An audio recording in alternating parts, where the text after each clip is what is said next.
Welcome to the Phoenix Pro Guide to Aruba Central. In this video, we'll show you how to add devices to your Aruba Central account using Aruba Activate.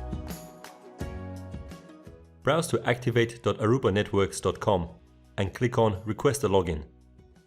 Ensure that your user details match your Aruba Central account details. Once you've set up your Aruba Activate account, log in and you should be able to see all of your devices. Please note, by using the Aruba Activate method of importing devices into Aruba Central, every single device on this list will be imported. To continue with the import, log back into Aruba Central and go to Account Home. Click on Device Inventory, select Advanced, and add more devices using Aruba Activate. Next, enter your Aruba Activate credentials, and once you click Add, all your devices from your Aruba Activate account will be imported into Aruba Central. We hope you found this video useful.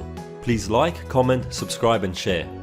For access to more resources, visit phoenixpro.club.